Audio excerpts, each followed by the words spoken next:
ఈ రాష్ట్రంలో ప్రభుత్వం మారి దాదాపు 50 రోజులు కావస్తుంది. జనసేన, టీడీపీ, బీజేపీ కూటమి ప్రభుత్వం 50 రోజులు అవుతోంది. అధికార పార్టీ వాళ్ళు మన జగన్ మామయ్య పాపం భయపడ్డాడో లేకపోతే భయపడ నటిస్తున్నాడో, ప్రజల సింపతి కోసమో లేదా మళ్ళీ అధికారం కోసమో కొత్త డ్రామా మొదలెట్టాడు. ఢిల్లీకి పోతున్నాడంట. రేపు ఢిల్లీలో ధర్నా చేస్తాడంట. ఏమని ధర్నా చేస్తాడు? డాక్టర్ సుధాకర్ బాబు చంపేసి ఎవరు చంపారని చెప్పి ధర్నా చేస్తాడా? లేదా మీ ఎమ్మెల్సీ అనంతబాబు డ్రైవర్ సుబ్రహ్మణ్యం చంపేసేందుకు ధర్నా చేస్తాడా? నువ్వు చేసిన అవినీతి చిట్టా ధర్నా చేస్తున్నావా? ప్రత్యేక హోదా కావాలని ధర్నా చేస్తున్నావా? ప్రత్యేక ప్యాకేజీ కావాలని ధర్నా చేస్తున్నావా? స్టీల్ ప్లాంటు తరలించిన ధర్నా చేస్తున్నావా? రైల్వే జోన్ కావాలని ధర్నా చేస్తున్నావా? చివరికి నీ బాబాయిని ఎవరు చంపారో హంతకులు కనుక్కోమని ధర్నా చేస్తున్నావా? ఎందుకు ధర్నా చేస్తున్నావు? ఈ 5 సంవత్సరాలు ఢిల్లీకి ఒక 200 సార్లు పోయి ఉంటావు. ఏ రోజైనా పోయి ఢిల్లీలో ధర్నా చేశారా? లేదే. ఇప్పుడు ధర్నా అంట. వాళ్ళు కొట్టుకొని వాళ్ళు పొడుచుకొని దాని ధర్నా అని పేరు సింపతి కోసము జగన్ మామయ్య ఆడుతున్న డ్రామా ఇది. రాష్ట్రంలో అందరికీ తెలుసు. మొన్న చనిపోయిన రషీద్ కానివ్వండి, వాళ్ళ గొడవలు కానివ్వండి, ఇద్దరు ఫ్రెండ్సే ఆస్తి తగాదాలు లేదా పర్సనల్ గొడవలు ఇలా చనిపోయిన వాళ్ళు తీసుకొని అవి టీడీపీ వాళ్ళు చంపేశారు, జనసేన వాళ్ళు చంపారని చెప్పి డ్రామాలు ఆడుతూ ఈరోజు ఢిల్లీలో జంతర్ మంతర్లో రాష్ట్రంలో దాడులు ఎక్కువైపోయినాయి, అన్యాయాలు ఎక్కువైపోయినాయి, ఈ రాష్ట్రాన్ని కాపాడండి అని చెప్పి ధర్నా చేశాడ. సిగ్గుండాలి ఆ మాట మాట్లాడడానికి మాజీ ముఖ్యమంత్రికి. నీ సొంత బాబాయ్ చనిపోయి ఈరోజు 6 సంవత్సరాలు అవుతుంది. ఇప్పటికీ ఇంతవరకు ఏ రోజైనా సరే మా బాబాయ్ని ఎవరు చంపారని చెప్పి నువ్వు ఒక్క రోజన్నా ఢిల్లీ కాదు అమరావతిలో కూర్చొని ఒక ప్రెస్ మీట్ పెట్టావా? ఒక ధర్నా చేసావా? ప్రత్యేక హోదా రాలని చెప్పి ధర్నా చేసావా? ప్యాకేజ్ రాలని ధర్నా చేసావా? ఈ రాష్ట్రము దివాలా తీసి రాజధాని కోసం ధర్నా చేసావా? ఎప్పుడు ఏమి చేయలేదు. ఈరోజు అయినా కార్యకర్తల కోసం ధర్నా అంట. ఎవరా కార్యకర్తలు? మీ పార్టీ కార్యకర్తలే. మీరే చంపుకున్నారు. దాన్ని ధర్నా చేసిన అవసరం ఏముంది? ప్రజలలో సింపతి కొట్టి ఆయన ఏదో భయపడిపోయినట్టు వాళ్ళ పార్టీ కార్యకర్తల మీద దాడి చేసినట్టు క్రియేటివిటీ చేసుకొచ్చేయడం కరెక్ట్ కాదు. ప్రజలన్నీ చూస్తున్నారు. నిన్న మనం చూసుంటాం మదనపల్లి ఇన్సిడెంట్, చాలా దారుణం.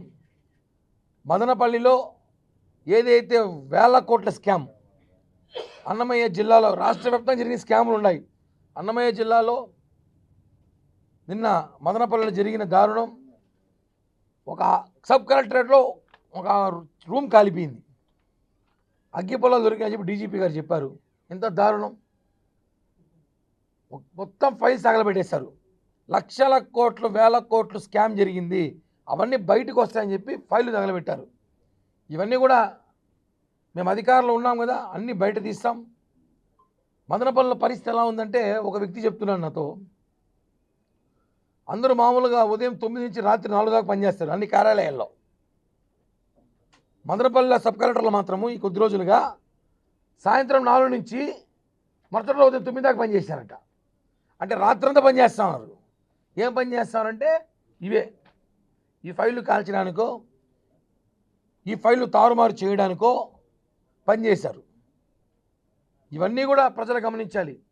ఆయన ఇంకా ముఖ్యమంత్రి అనుకుంటున్నాడో, మేమే ఇంకా అధికారంలో ఉంటామని భ్రమలో ఉన్నాడో ఏం అర్థం కావట్లేదు. రోజుకు ఒక మాట మాట్లాడుతున్నాడు. నిన్న అసెంబ్లీలో చూసాం, నల్ల కండువాలు వేసుకొని పోయి నిరసన వ్యక్తం చేసి ఆయన ఎవరో ఒక పోలీస్ ఆఫీసర్ వార్నింగ్ ఇస్తున్నాడు.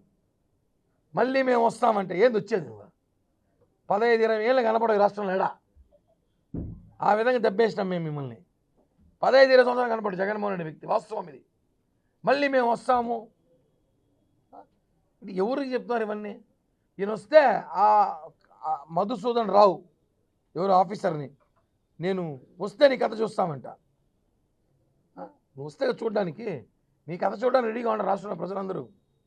ఒక వ్యక్తి మాట్లాడుతూ, ఎందుకే ఆ ఢిల్లీలో ధర్నా చేస్తున్నామంటే, మాకు జరిగిన అన్యాయం, మేము చేస్తున్న బాధ జగన్మోహన్ రెడ్డిని దేశమంతా చూడాలి కాబట్టే ఢిల్లీలో పోయి చేస్తాడంట.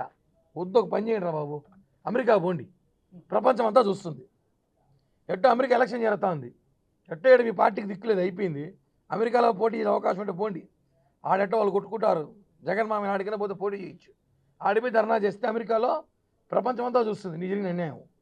ఎవరికి చెప్తారా ఇవన్నీ మీరు? ఇవన్నీ కరెక్ట్ కాదు.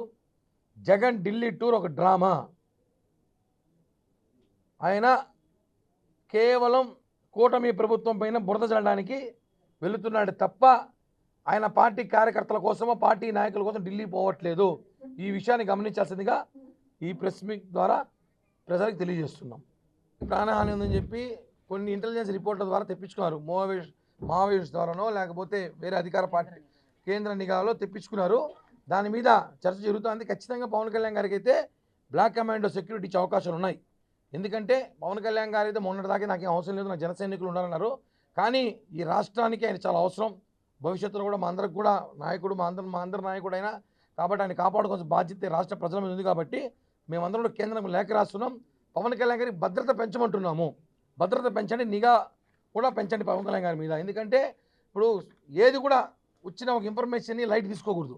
ఏ ఇన్ఫర్మేషన్ వచ్చినా దాన్ని సీరియస్గా తీసుకొని దాని మీద మనం ముందుకెళ్తే మంచిదని చెప్పి ఆలోచనలో భాగంగా మేమందరం కూడా లేఖ రాస్తున్నాం.